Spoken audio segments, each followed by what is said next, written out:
The afternoon sun beat down mercilessly on Oakwood Estates, turning the community pool into a shimmering oasis of relief.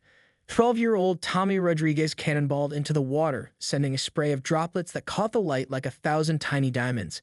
His laughter echoed across the pool deck, a sound that would soon be silenced by an act of unimaginable malevolence. Diane Brennan watched from her meticulously maintained poolside lounger, her lips pressed into a thin line of barely contained rage. For 3 summers, she had waged a silent war against the neighborhood children, her pristine property backing directly onto the community pool. Every splash, every shriek, every errant beach ball that drifted near her immaculate fence line was a personal affront to her vision of suburban perfection. The Homeowners Association had become her weapon of choice. She filed countless complaints, noise violations, dress code infractions, pool rule technicalities, but nothing seemed to stem the tide of youthful exuberance that invaded her carefully curated world each summer. Tommy and his friends represented everything she despised: spontaneity, joy, the messy unpredictability of childhood. What the other residents didn't know was that Diane had reached her breaking point. Behind the facade of her perfectly trimmed hedges and spotless windows, a plan was taking shape, a plan that would ensure absolute silence and order. It began innocently enough. Diane was an electrical engineer retired from a prestigious tech firm in Silicon Valley. Her professional background had taught her precision, problem-solving, and most dangerously, how to manipulate electrical systems with surgical accuracy. What started as a series of modifications to her pool equipment quickly morphed into something far more sinister. Night after night, she worked in her garage. Specialized equipment, carefully modified electrical components, a custom-built system that would transform the community pool into her personal domain of terror. Each modification was calculated, each connection deliberate. She wasn't just creating a deterrent, she was engineering a weapon. The neighborhood remained blissfully unaware. Weekend barbecues continued. Children splashed and played. Parents chatted and laughed, completely oblivious to the nightmare brewing just yards away from their summer sanctuary. Tommy Rodriguez, unaware of the danger that lurked mere feet from his favorite summer playground, continued to enjoy what he believed was a safe, fun environment. He didn't know that each splash, each moment of childhood joy, was pushing Diane Brennan closer to a point of no return. On the evening before everything would change, Diane stood at her back window, watching the pool's evening cleanup crew. Her fingers traced the outline of a detailed schematic, a plan so precise, so calculated, that it would transform a community gathering place into a potential death trap. Her eyes, cold and determined, reflected a rage that had been building for years. She was done with complaints, done with negotiations, done with compromise. Tomorrow, she would make them listen. Tomorrow, she would teach the entire neighborhood a lesson they would never forget. Little did anyone know, Diane Brennan was about to cross a line from frustrated homeowner to potential murderer, and the community pool would become the stage for her ultimate act of suburban revenge. The first rays of morning sunlight had barely crept over the manicured lawns of Oakwood Estates when Diane Brennan completed her final preparations. Her hands, steady from years of precise engineering work, made minute adjustments to a series of custom-built electrical components hidden strategically around the pool's perimeter. At precisely 6:45 a.m., the pool maintenance crew arrived, a routine check before the day's activities. Mark Thompson, a veteran pool technician with 15 years of experience, immediately sensed something was off. The electrical panel looked subtly different, with additional wiring that didn't match the original installation. He ran his fingers along the modified connections, a frown deepening on his weathered face. "Something's not right here," he muttered to his assistant, carefully tracing the modified electrical system. Unbeknownst to Mark, Diane watched from her kitchen window, binoculars in hand. Every movement, every moment of hesitation was calculated. She had spent weeks studying the pool's electrical infrastructure, identifying precisely where her modifications would be most effective and least noticeable. The Homeowners Association meeting scheduled for that afternoon would be her moment of triumph. For years, she had been the most vocal and most ignored member of the Community Oversight Committee. Her countless complaints about noise, behavior, and pool etiquette had been systematically dismissed, her voice drowned out by the cacophony of children's laughter and teenage revelry. Today would be different. As morning progressed, families began to arrive at the pool. Tommy Rodriguez and his friends from the neighborhood swim team were among the first, their excited chatter filling the air.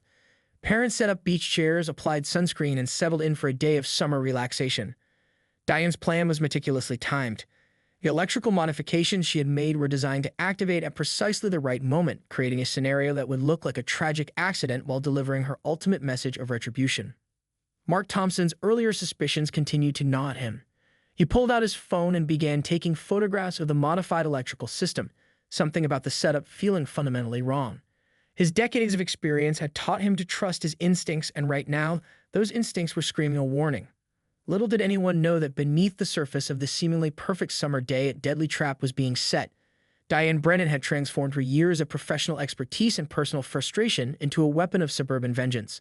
The pool, once a symbol of community joy, was about to become a crime scene. As noon approached, the tension began to build. Mark Thompson was preparing to contact the pool management with his concerns. The children continued to play, oblivious to the danger that surrounded them, and Diane Brennan sat in her meticulously organized living room, a cold smile playing across her lips. Her moment was coming. The neighborhood would finally understand the consequences of ignoring her. The Homeowners Association meeting was scheduled for 2 p.m., but the real drama was unfolding at the community pool. Mark Thompson's persistent unease had grown into full-blown alarm. He contacted both the pool management and the local electrical inspector, his professional instincts screaming that something was catastrophically wrong with the pool's electrical system. Detective Sarah Reyes arrived just before 1:30 p.m., responding to an anonymous tip about potential tampering. Her lean frame moved with practiced efficiency as she surveyed the scene. Mark Thompson greeted her, his hands shaking slightly as he pointed out the modified electrical components. "I've been maintaining pools for 15 years, he told the detective, and I've never seen anything like this.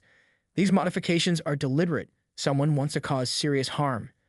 At that precise moment, Tommy Rodriguez and his swim team friends were preparing for their afternoon practice. The pool bustled with activity, parents chatting, lifeguards positioning themselves, children laughing and splashing. No one realized how close they were to potential disaster. Sarah Reyes began interviewing pool staff, her sharp eyes taking in every detail. Something about this investigation felt different. This wasn't a simple case of vandalism or minor tampering. This was a calculated attempt to create a mass casualty event. Across the street, Diane Brennan watched through her living room window.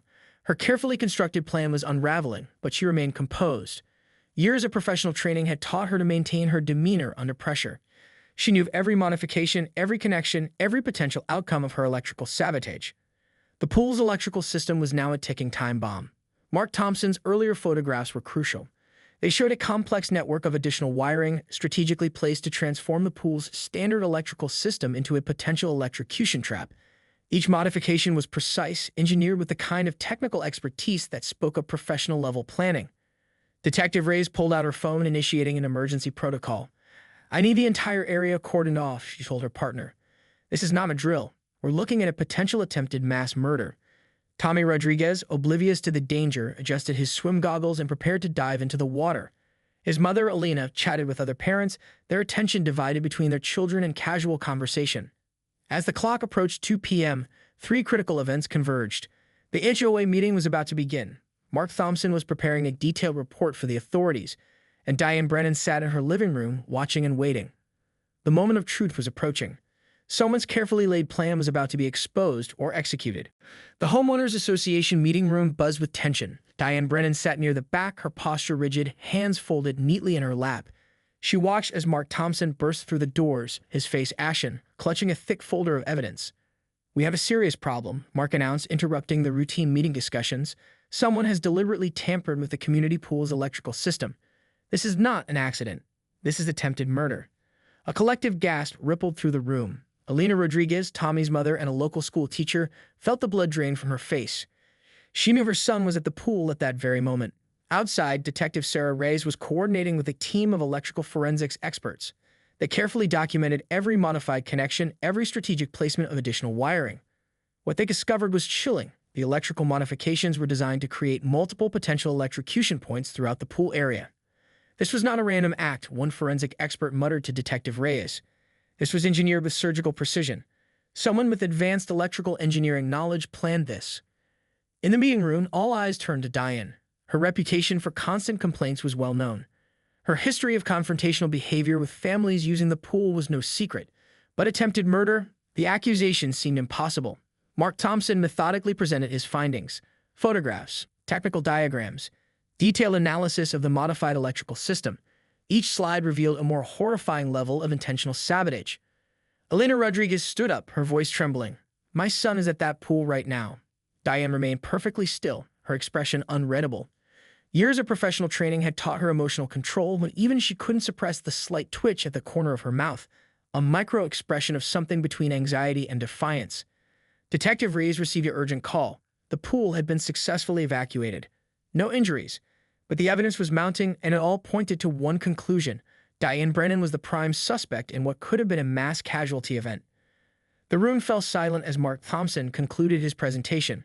The final slide showed a detailed schematic of the pool's electrical system, a nightmare of carefully placed wiring designed to turn a summer day of fun into a potential death trap. "We're dealing with something beyond a simple complaint or neighborhood dispute," Mark said, his voice cutting through the stunned silence. "This was a calculated attempt to cause maximum harm."